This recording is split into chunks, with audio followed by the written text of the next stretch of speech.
Ay, esperen, voy a grabar, así, así mantenemos la grabación después y la subimos al canal que tenemos de la práctica. Bien, bueno, bienvenidos a todos. Nos encontramos nuevamente en las clases de tutoría de la práctica profesional de este año. Antes de comenzar con la reunión y con el invitado de hoy, aprovecho para comentarles que ya le van a informar a todos una clase de consulta en particular destinados a quienes se han inscrito en el segundo cuatrimestre, el segundo semestre, digamos, de este año, porque como, bueno, ha sido un año muy particular, se ha permitido una inscripción ahora intermedia también, pero en realidad durante este año se iba a inscribir solamente en el mes de marzo, como está estipulado en el reglamento, digamos, de la cátedra, inscribirse en marzo para realizar su práctica durante el año. Pero bueno, ante la situación, por supuesto, se ha vuelto a habilitar una inscripción para quienes no se habían podido inscribir en marzo y se inscriban ahora y desarrollen sus horas de práctica. Les recomiendo, sin entrar en detalle, les recomiendo que lean el reglamento que está también en el aula virtual de la cátedra. Bien, ahí van a tener cuáles son los requisitos que tienen que cumplir para aprobar la materia. El primer requisito, por supuesto, es iniciar hacer un plan de trabajo, conseguir un tutor y establecer en ese plan de trabajo cuál va a ser su actividad de aplicación, si lo van a hacer en alguna empresa, si es alguna de las modalidades que está permitida dentro de la práctica profesional. En el caso que lo hagan en una empresa, bueno, habrá que firmar un convenio, etcétera, etcétera. Tienen toda la información ahí, de todas maneras, en la clase de consulta que ya les van a avisar que muy probablemente sea el miércoles que viene, un poquito más temprano, a las 19. Ahí puedan hacer las consultas quienes han ingresado en el segundo semestre. Bueno, vamos a iniciar entonces la reunión del día de hoy. Hoy lo tenemos acá como invitado a Pablo Graneros. Él es licenciado en Administración, egresado de nuestra carrera, ya de hace unos años atrás. Yo todavía lo recuerdo porque hacía preguntas muy constantemente, así que uno se suele acordar esos perfiles. Bien. Bueno, él ha estado trabajando también en la facultad, en algunas cátedras en sus primeros años y ha desarrollado alguna actividad acá en Tucumán y luego ha desarrollado actividades en una consultora, en Ernst Young, que es una de las mayores consultoras, una de las top 5, digamos, de Argentina en distintas áreas de consultoría y de temas relacionados con la administración, por supuesto, algunos temas de finanzas también. Bueno, ha hecho una especialización en mercado de capitales. Así que bueno, para nosotros siempre, como les digo, es un gusto recibir a los egresados que nos cuenten sus experiencias y la idea es que le transmitan a todos aquellos que están en sus últimas etapas dentro de su formación, conozcan ya cuál es la vida laboral y se vayan preparando para esa vida laboral y profesional que van a tener. Bueno, muchas gracias, Pablo, por venir. Cualquier cosa, si se llegara a cortar, nos volvemos a reencontrar de nuevo con el mismo link para continuar y hacer las preguntas en el caso de que no nos quede tiempo, ¿no? Gracias, Pablo. Dale. Perfecto. Bueno, ahí les comparto pantalla.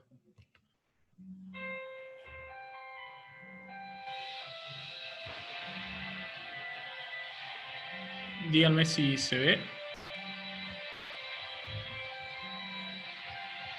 Sí, se ve. Sí, sí se ve. A ver si tienen, por favor, apaguen los micrófonos, si no los silencio todos, no sé. No sé quién tiene... A ver... Bueno, todos, por favor, los micrófonos lo apagan. Bien, ahí está Pablo. Bueno, primero, antes que nada, bueno, me presento. Como decía el profesor, mi nombre es Pablo Graneros. Yo estudié Administración de Empresas, me recibí hace un tiempo, en 2012, en diciembre de 2012. Así que bueno, le agradezco la invitación y la idea es contarle un poco mi experiencia y permitirme darle algunos tips, algunos consejos, porque sé que es un momento difícil, más allá de la pandemia y todo, el qué hago después de que termine la facultad o cuando estás en los últimos años. Bueno, esto básicamente contarles primero cómo me inicié laboralmente y después acá en Tucumán, y después contarles un poco mi experiencia en consultoría, en EY, bueno, Ernst & Young, EY, que primero estuve en un sector que se llama Advisory o consultoría, y después pasé a Corporate Finance, que sería, bueno, finanzas corporativas, después hacer algún cierre con algunos consejos y un espacio para que hagan preguntas, si las tienen. Bien, como decía el profesor, en mis últimos 2 años de la facultad, yo fui ayudante de matemática financiera. Nada, ahí puse una fotito. Fui ayudante 2 años y después también el año siguiente de que me recibí estuve ahí dando una mano interinamente como JTP unos 4 meses. Creo que sirve estar como ayudante en una cátedra, siempre obviamente que te guste a vos la materia. En este caso a mí me gustaba mucho lo que era la parte financiera, también todo lo que tiene que ver con estadística, o sea, apliqué a un par, pero bueno, estuve acá en financiera. Creo que te ayuda el tema de la ayudantía, si a vos te gusta enseñar, tenés contacto con otra gente, siempre estás en los temas de actualidad, y bueno, también todo lo que tiene que ver con la investigación suma. Por ejemplo, un trabajo que hice directamente fue mi tesis, o sea, no tuve que, ahora sé que cambió el plan y todo, pero te suma desde ese lado. Después, mi primer trabajo formal fue en Matías Turismo, que es una agencia minorista de turismo acá en Tucumán. No sé, bueno, ya creo que no está, pero la profesora, perdón, Eugene Ofale, sus papás son los dueños, me convocó justo cuando salió en ese momento el impuesto del 35%, no sé si se acuerdan, por todos tus consumos en el exterior, incluidos los pasajes. Así que fui ahí a darle una mano, primero part-time y después ya full-time. Trabajé mucho con su estudio contable, después también cuando se iban de vacaciones tenía que manejar un poco la caja, cobros, pagos, que eso también siempre es una responsabilidad. Y bueno, como yo era bastante inquieto en ese entonces, siempre proponía cosas para mejorar. O sea, imagínense que las cuentas corrientes se llevaban con una fichita, así que ahí ayudé bastante. Bueno, el dueño quería que yo me hiciera vendedor de turismo, nunca fue mi idea, pero aprendí un poco. No sé, me sabía cosas como, o sea, siempre creo que hay que ser intuitivo y ir recordando cosas. Vieron en eso de Steve Jobs, de Join the Dots. Bueno, hay cosas que más adelante te van a servir. Entonces, por ejemplo, yo me acordaba, bueno, en Roma tal hotel es barato y está bien ubicado. En Nueva York tal otro. Y así, después los vendedores me preguntaban, y bueno, después en el futuro, en algún momento fui en un viaje y me acordaba, mira, este hotel lo recomendaban en Matías. Bueno, si bien era algo chico, yo siempre quise trabajar en Buenos Aires, así que a los 4 o 5 meses empecé a buscar, pero en el medio, por eso les digo lo de Join the Dots, surgió, vino Emirates a Tucumán, una anécdota, sortearon un pasaje y justo tuve la suerte que lo gané. Era un evento para todas las agencias de turismo de Tucumán, así que no estuvo tan mal lo de la agencia, viajé una semanita ahí, así que estuvo bueno. Creo que también como consejo siempre es aprovechar todos los trabajos que les toquen, porque de todos podés sacar algo positivo y que te puede servir en el futuro. Esto también me sirvió mucho justamente ahora, en EY, porque ahí pude ver cómo es la liquidación de IATA, que se llama, que es como la organización de las aerolíneas, con las distintas agencias. Es decir, vos vas a una agencia, ahora ya nadie va a una agencia de turismo, todos compran por internet, pero la gente más grande en general iba a una agencia de turismo, compraba, no sé, un paquete y un pasaje, la agencia emitía ese pasaje y después tenía que pagar una parte del pasaje a las distintas aerolíneas. Y la organización que se encarga de eso se llama IATA. Bueno, saber eso, o sea, saber cómo emitir un pasaje claramente no me sirvió, pero sí cómo funciona una agencia de turismo. Bien, claro, yo les decía, me recibí en diciembre de 2012 y trabajé hasta octubre de 2014 en Matías Turismo, estuve un año y medio. Y de ahí decidí buscar alguna oportunidad en Buenos Aires, tuve algunas entrevistas y bueno, terminé entrando acá en EY. Como les decía el profesor, es una de las Big Four, una de las 4 consultoras más importantes. Acá solo para contarles un poco, o sea, en general casi todas atacan los mismos problemas y brindan los mismos servicios, pero bueno, son Deloitte, Price, EY, KPMG, Accenture también está. Bueno, acá en Argentina somos, esto ya está un poco desactualizado, hablarme esta semana, pero son más o menos 3.000 profesionales, hay una oficina en Buenos Aires, en Córdoba. Y bueno, lo importante es un poco contarles los servicios, que tenés auditoría externa. Bueno, el área de estrategia, transacciones, que es donde estoy, ahora les voy a contar un poco más. Consultoría, que también estuve ahí. Y después la parte de impuestos. Yo cuando entré, me había postulado inicialmente para finanzas corporativas. Bueno, no quedé porque justo en el área donde estoy, como que te pedían, no sé, que vengas de ciertas universidades o que tengas un posgrado en finanzas. En ese momento no lo tenía, así que entré en consultoría, que también hacen cosas bastante copadas. Bueno, en ese momento se llamaba Advisory, hoy se llama Consulting el área. Que el área hace un poco de todo, ¿no? O sea, tenés toda la parte de consultoría de sistemas, que es como el fuerte de este sector. Después tenés soporte de auditoría interna, no era mucho de mi agrado, pero bueno. Después hay muchos proyectos de PMO, también vi que, por ejemplo, Karen, a quien conozco también, tuvo mucha experiencia de PMO. Así que bueno, yo cuando entré, imagínense, habrá entrado con 25 o 24 años, en general los empleados de estas consultoras ingresan a los 22, 23, así que ingresé como asistente raso. Pero bueno, yo estaba muy motivado a que quería tener mi primera experiencia y aprender particularmente.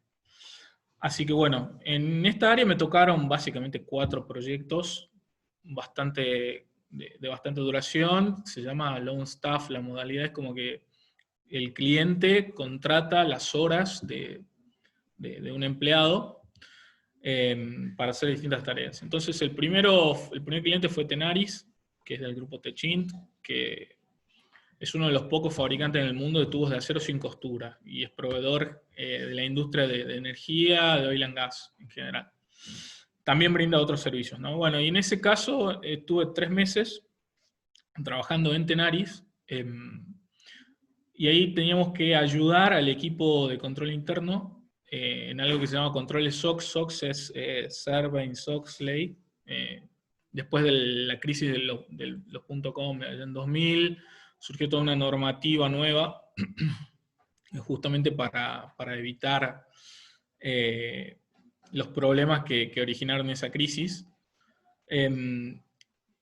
Entonces ahora las compañías que cotizan en Nueva York tienen que cumplir muchas normativas. En este caso tenían un plan de 900 controles. O sea, los tipos tenían que controlar que 900 procesos se hicieran de determinada manera. Había un procedimiento para cada proceso. Por ejemplo, no sé, que la aprobación de proyectos de inversión, de acuerdo al monto, tenían que tener la autorización de un directivo de nivel X. O sea, Pablo Roca es el CEO de Tenaris y Grupo Techint, entonces en algunos casos tenías que chequear que el proyecto de, no sé, más de 1.200 millones de dólares tenga el ok, ya sea por un mail o de otra fuente fidedigna de Pablo Roca, por ejemplo, por dar un ejemplo. Pero acá tenés procesos de todo tipo, o sea, aprobaciones, no sé, procesos contables, de evaluación, había un poco de todo. Y bueno, ahí sí tuve que interactuar con gente de México, de Italia, de Estados Unidos. O sea, yo pasaba de trabajar en Matías Turismo a trabajar acá, era un poco más desafiante. Y además yo llegué y me mandaron ahí 3 meses con otra persona, con una senior que me ayudó bastante. Si bien no fue del todo mi agrado, porque esto es más auditoría, me sirvió un montón. Después pasé a una empresa que se llama DLS, que es un proveedor de servicios de la industria de petróleo y de gas. Ellos en general, ¿qué es lo que hacen? Alquilan torres de perforación, de terminación, de pooling, son distintas actividades, ya sea para YPF, para Chevron, para Shell, etc. Y acá estuve brindando soporte al PMO justamente del área de supply chain. O sea, había una persona, no era un gerente, había un gerente de supply chain, pero había un PMO que tenía distintos proyectos. Entre esos, mejorar todo lo que era el reporting del área. Entonces, bueno, con mi otro compañero lo que teníamos que hacer era todos los meses generar dashboards del área de compras, del área, bueno, de supply chain, de servicios, de planning, calcular indicadores. Para eso, no sé, tuvimos que aprender a usar PeopleSoft, que es como un sistema equivalente a SAP. Acá también esto por ahí es más relevante para un ingeniero industrial, pero también estuvo bueno. Y me empecé a meter más en el área en la industria de oil and gas, que me parece muy interesante. Bueno, en ese momento también estaba justo surgiendo un poco lo de Vaca Muerta acá, así que ellos también operaban algunos pozos, así que también me sumó mucho. Ahí estuve cerca de un año, más o menos. Obviamente que llega un momento en que ya aprendes la mecánica y la lógica de cómo se genera un reporte o qué es lo que espera un gerente o la persona que va a leer ese reporte, entonces por ahí se hacía un poco más monótono, pero siempre había algún pedido ad hoc.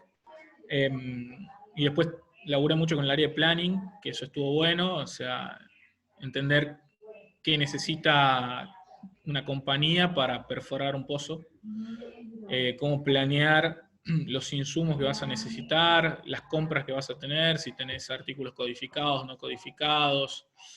Después también les ayudamos, por ejemplo, a ver la performance de los compradores. Hay algunos compradores que siempre le compraban más caro a determinados proveedores. Bueno, con todo lo que ahora está de moda, lo de business intelligence, data science. En ese momento no teníamos Power BI ni nada, era todo Excel. Aprender a usar macros, que eso también suma, ahora por ahí no te lo dicen, pero si vos aprendés macros, después aprender Python o otro lenguaje, es mucho más fácil también. Y bueno, particularmente creo que todo lo que sea optimizar procesos en cualquier compañía es muy valioso y súper recomendado. Así que siempre está bueno tener esa óptica. Después pasé también al Ministerio de Modernización. Bueno, ahí fui creciendo, ¿no? Cuando llegué al Ministerio de Modernización ya había ascendido a senior. O sea, fui creciendo ahí en la carrera. En el Ministerio de Modernización, justo cuando asumió el gobierno anterior de Mauricio Macri, se creó este ministerio totalmente nuevo y se crearon secretarías. Una de esas secretarías era la de País Digital, cuyo objetivo era llevar distintos productos a los municipios. Entonces, por ejemplo, teníamos todo un tablero, no sé, los municipios de Tucumán, por decir, en Famayá, de Río Salí, no tenían Wi-Fi, le ofrecían una página, le ofrecían ir y colocar Wi-Fi. Les ofrecían el hosting de los municipios, el armado de páginas web, una variedad de productos que podían ayudar a mejorar la gestión del municipio. Después también les ayudamos, en su momento, no sé si se acuerdan, que estaba por salir un proyecto de ley para la boleta electrónica, que hubo también bastante polémica. Bueno, les ayudamos a pensar cómo tiene que ser el proceso antes, durante y después de la votación, con boleta electrónica, sin boleta electrónica, distintas alternativas. Armar los flujogramas, o sea, tenía algo que ver con lo de organización contable, si querés, en pensar los procesos. Después eso se cayó, pero bueno, hicimos todo el laburo. Y después, mensualmente, teníamos que reportar a jefatura de gabinete, o sea, mi tarea ahí era así, más cercana a la de un PMO, que por ahí depende a quién le guste o no, ¿no? Pero también creo que te suma. Yo en general era una persona más tímida, pero me sirvió mucho esta actividad del PMO. ¿Por qué? Porque vos tenés que buscar a las otras personas y pedirles información. Y en general información que no quieren brindarte o que no ven alguna utilidad en todo lo que vos estás pidiéndole. Entonces, suma desde ese lado, porque tenés que ser insistente y lograr que la otra persona te ayude, o que entienda que vos estás ahí para ayudar.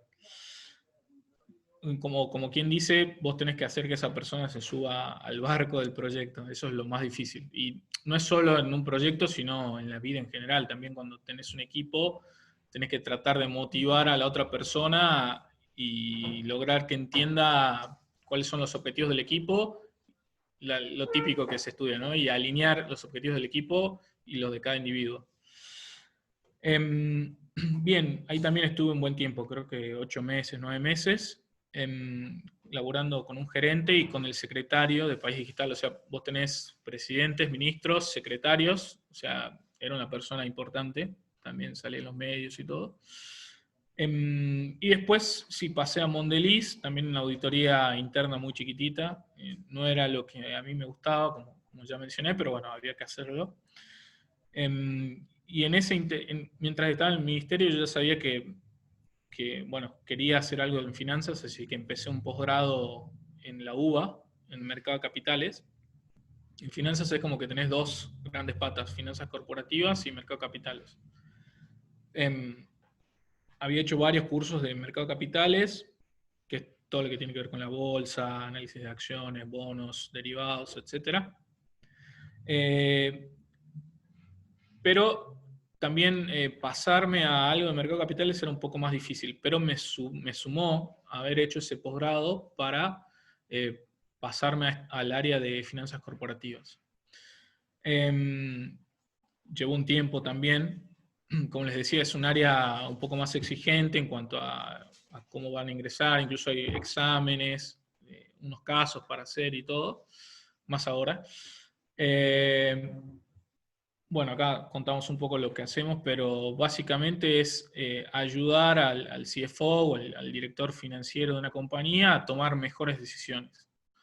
Ya sea, no es solo hacer la evaluación de una compañía o de un activo, sino ayudarlos a tomar mejores decisiones en cuanto a la alocación de capital, porque también el capital es escaso y bueno, los directivos en general tienen que decidir cómo lo van a asignar para lograr una mejor rentabilidad para los accionistas, ¿no?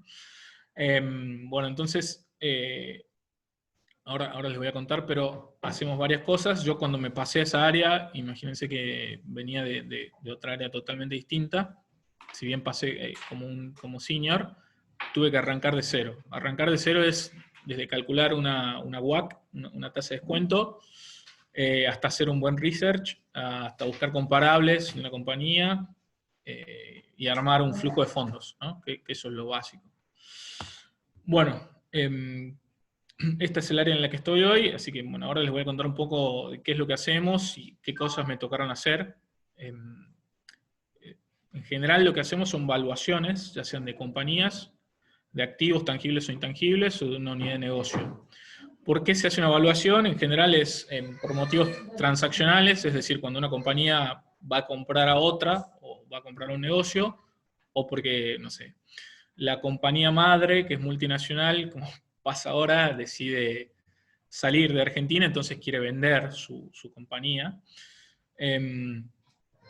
O ya sea por un motivo contable, que ahí surgen los impairments, ahora les cuento un poco. y también puede ser por motivos impositivos.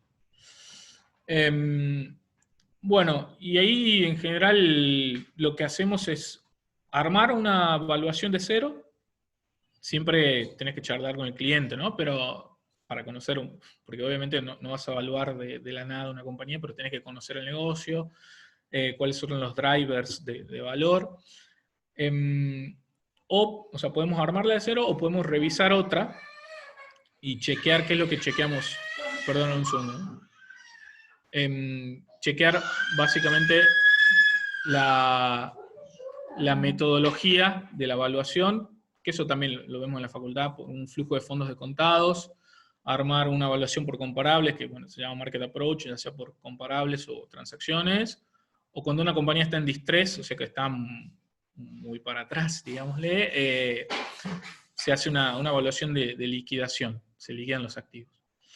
Bueno, entonces lo primero que tenés que hacer es revisar la metodología que se utilizó, ver si está bien. Los supuestos, eso es lo más importante. Una evaluación es subjetiva, o sea, depende, es muy importante considerar los supuestos que vas a usar. Vos tenés que armar en general cómo partís de una evaluación, que también es la típica pregunta que les hacen a los que ingresan, ¿no? Que también lo hacen en formulación y evaluación de proyectos. No sé si todavía está la materia, pero se hace un ejercicio de esos. Nada, arrancás de las ventas y tenés que empezar a pensar cómo vas a proyectar precios, cómo vas a proyectar los volúmenes de los distintos productos que tengas. Tenés que tener en cuenta si vendés, qué porcentaje vendés al exterior, qué porcentaje vendés en el mercado local, y vas a tener en cuenta la inflación local o la de Estados Unidos, o la del euro si vendés en el mercado europeo. Volúmenes, pues tomar algunos informes de mercado de algunas fuentes que se dedican a eso. Después pasás a la parte de costos. Estoy hablando un poco rápido, ¿no? Básicamente contándosle. Después tenés la parte de costos de venta, costos de estructura. En general esos son sobre costos de venta sobre ventas. De estructura, en general tenés sueldos, alquileres, pueden estar fijos por contrato o moverse por inflación. Y después tenés que tener en cuenta las depreciaciones, para eso tenés que tener en cuenta qué activos fijos tiene la compañía. No es lo mismo evaluar, no sé, una planta de molinos Río de la Plata que evaluar Despegar, que es una agencia de turismo online. Va a tener distintos activos fijos y por lo tanto, o bienes de uso y por lo tanto depreciaciones. Bueno, llegás a una EBITDA y después, como sigue el cálculo de un flujo de fondos, tenés que tener en cuenta las inversiones, es decir, el CAPEX, si tenés inversiones de mantenimiento o de expansión, porque la compañía piensa expandirse a nuevos mercados y va a invertir. Bueno, también después el capital de trabajo, el working capital, tenés que tener en cuenta, ver si está bien calculado o no, si está en línea con la historia o no. Los impuestos, qué tasa de impuestos es la aplicable, eso también depende del país, no es lo mismo la tasa de impuestos corporativos de Argentina que la de Perú, que la de Estados Unidos, no sé, que la de Rusia. Todo eso tenés que chequear. Y bueno, después obviamente el cálculo de la tasa de descuento, que ahora no viene el caso, pero se calcula una WACC, buscas comparables, tiene que estar en línea, con todo lo que implica calcular una tasa de descuento en Argentina con nuestras condiciones macro, ¿no? O sea, una tasa del 10% hasta hace 2 meses no sería para nada razonable, estando en default. Entonces, en un entorno de default, ¿qué tasa es razonable? Eso también es una discusión que la vas a tener con el cliente o con otra parte interesada en el trabajo, ¿no? Bueno, eso es un poco lo que implica hacer una evaluación. Es un trabajo que lleva, depende la compañía, ¿no? Vuelvo a repetir, pero lleva su tiempo y su razonable. Lo importante es que los resultados sean razonables. Eso es súper importante. Vieron que, no sé, me acuerdo que algún profesor en la administración decía cuánto vale en la farmacia, 2 veces venta. Bueno, esos ratios sobre venta, sobre EBITDA, tendrían que, después cuando terminas tu trabajo, tendrían que estar en línea con lo que dicen los comparables. Acá me tocó, no sé, compañías de distintas industrias, como Bimbo, Molinos, YPF, Gazprom, AGA, bueno, un poco de todo. Compañías forestales también. Después, otro trabajo que hacemos es PPA, que es Purchase Price Allocation. Es un trabajo que consiste en asignar el precio de compra de una transacción. Acá, para dar un ejemplo rápido, el último que me tocó fue cuando Despegar compró a Viajes Falabella en 2019. Pagaron 27 millones de dólares. Ahí el trabajo que teníamos que hacer era para Despegar, que ellos tenían que decir, bueno, yo pagué 27 millones, de esos 20, ¿qué es lo que me compré? Te podés comprar activos y también pasivos. Tenés que identificar eso, tenés que valorarlo y después calcular el goodwill, que vendría a ser el valor llave del negocio que te estás comprando. En el caso de Despegar, lo que identificamos, por ejemplo, fueron relaciones con clientes corporativos, que había un contrato, eso era fácilmente identificable. Después, clientes de retail que iban a los shoppings de Falabella y compraban, estaban fidelizados de alguna manera. Y ahí también tuvimos que evaluar. Toda esa cartera de clientes tiene valor y hay distintos métodos para evaluar. Después también puede haber algunas cláusulas del contrato que tengan un valor, como alguna cláusula de no competencia, que ahí ya es un poco más difícil, pero también se evalúa. Para estos trabajos es muy importante la parte